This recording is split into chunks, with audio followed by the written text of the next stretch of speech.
과일 농사 짓다 보면 많이 듣는 말 있잖아요. 바로 과일 비대는 시기, 타이밍이 중요하다. 이 말 진짜 자주 듣고 자주 하게 되는데요. 하지만 막상 키우다 보면 혹시 내가 놓친 건 없는지, 열매가 작아서 상품성이 떨어지진 않을지 하는 걱정과 고민이 끊이지 않습니다. 그러다 보면 너무 답답해지는데요. 혹시 여러분도 이런 경험 있으신가요? 근데 많이 듣긴 했지만 왜 우리는 이 타이밍을 중요하게 생각해야 할까요? 그 이유는 과일은 1차, 2차 비대기라고 해서 집중적으로 성장하는 시기가 있다고 합니다. 특히 중요한 건 이 시기에 따라 과일이 성장하는 원리와 방식이 차이점이 있다는 거예요. 이것에 대한 이해가 부족하게 되면 결국 원하는 만큼의 과일 비대를 얻지 못할 가능성이 높아지는데요. 사실 이게 단순히 노력을 안 해서가 아니라 핵심 원리를 놓친 채 농사를 짓기 때문입니다. 그래서 오늘 영상에서는 이 과일 비대에 관련해서 핵심을 짚어보고 그걸 실제 내 밭에서 어떻게 해결할 수 있는지 구체적인 방법을 알려드리겠습니다.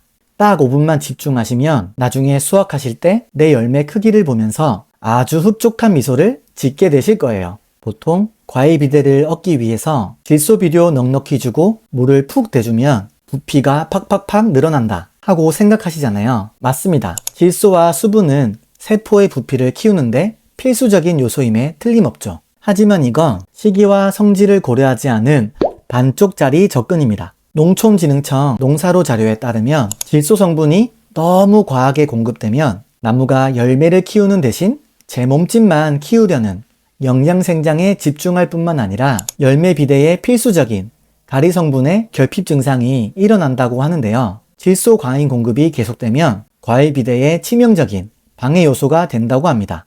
그렇다면 우리는 어떻게 하는 게 정답일까요? 결론부터 말씀드리면 1차, 2차 비대기의 성장 원리를 고려해서 영양과 환경 관리를 해주어야 합니다. 그러려면 이 시기별 성장 원리를 알아야겠죠? 첫 번째, 1차 비대기의 세포 분열. 이걸로 이미 70% 이상 결정됩니다. 즉, 이 시기에 세포수와 뼈대를 얼마나 확보하느냐가 과일 비대의 핵심, 세포 분열을 촉진시키는 영양 공급과 환경 조성이 필수적입니다. 그리고 추가로 이 시기를 위해 필요한 핵심 정보가 하나 더 있는데요. 그 내용 알아보기 전에 잠시 여러분께 부탁드릴 게 있습니다. 사실 저에게는 지금이 바로 이 1차 비대기만큼이나 중요한 시기인데요. 시작한 지 얼마 되지 않은 채널이라 이제 막 세포 분열을 시작한 상태와 같습니다. 여러분께서 지금 저에게 구독이라는 영향을 넣어주신다면 훗날 비대하고 품질 좋은 열매와 같은 채널로 성장하는데 큰 힘이 될 것 같습니다. 지금 바로 구독 한번 부탁드리고요. 다시 돌아와서 두 번째, 1차 비대기 추가 핵심 정보는 바로 전년도 가을에 축적된 저장 양분이 절대적인 역할을 한다는 것. 이때 저장된 양분이 충분해야 다음 해 과일 비대를 확보할 수 있습니다. 세 번째, 2차 비대기는 세포 분열이 완료된 이후 각 세포의 부피가 성장하는 시기. 이때는 나무에 공급되는 한정된 영양들을 과일에게 최대한 몰아줘야 합니다. 자, 이제 기본 원리는 이해가 됐는데요. 진짜 중요한 건 이 원리들을 실제로 내 밭에 어떻게 적용시키는지 바로 시기별로 정리해 드릴게요. 첫 번째, 개화 결실 초기. 개화 후 2-3주 이내에 조기 적과를 마친 나무는 남은 열매의 세포 분열량이 20% 이상 증가합니다. 상태 좋은 과일 위주로 남기고 열매 개수를 제한해주면서 양분이 불필요한 곳에 낭비되는 것을 막아주세요. 특히 적과할 때 세로로 긴 작물을 남기는 게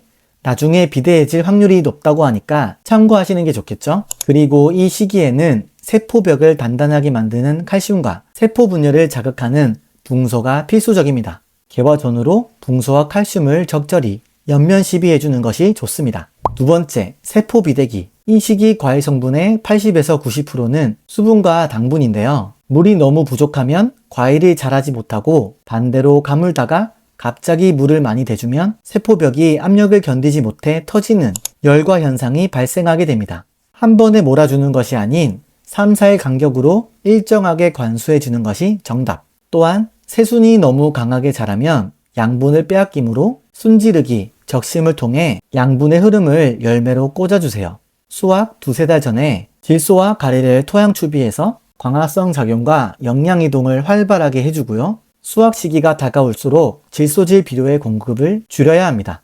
세 번째, 수확기. 과일 무게의 마지막 10에서 15%는 바로 이 수확 전 2, 3주에 결정이 되거든요. 이때 주의할 게 수확 2주 전부터 관수량을 평소 30% 이하로 줄이거나 단수해야 합니다. 이렇게 수분을 제한함으로써 과일이 당분을 세포 내에 농축시키고 상품성이 극대화됩니다. 이 시기에 질소는 되도록 주지 마시고 인산가리와 마그네슘을 1, 2회 연면 시비해주는 것이 좋습니다. 네 번째, 수확 이후 낙엽 전. 내년 농사의 1차 비대기를 결정지을 시기. 낙엽이 지기 전 요소 3에서 5%액을 연면 시비해주면 저장 양분을 비축합니다. 여러분, 지금까지 알아본 시기별 비대 원리, 행동 가이드, 영양 관리, 이 모든 건 내 과일이 건강하고 또 높은 상품성을 가지기 위해서잖아요. 이 가치를 위해서는 오늘 내용 이전에 일조량, 균형 잡힌 영양과 물 공급, 병해충 방제 등 내 밭이 건강하게 자랄 수 있는 환경을 만들고 유지하는 것이 우선되어야 한다는 사실도 꼭 기억해야 합니다. 오늘 여러분과 함께 나눈 이 이야기가 여러분의 농사에 조금이나마 도움이 되길 바라봅니다. 끝까지 시청해 주셔서 감사드리고 앞으로도 좋은 컨텐츠 꾸준히 만들어 올 예정이니 구독해 두시고 한번 확인해 보세요. 그럼 모두 대박 나세요.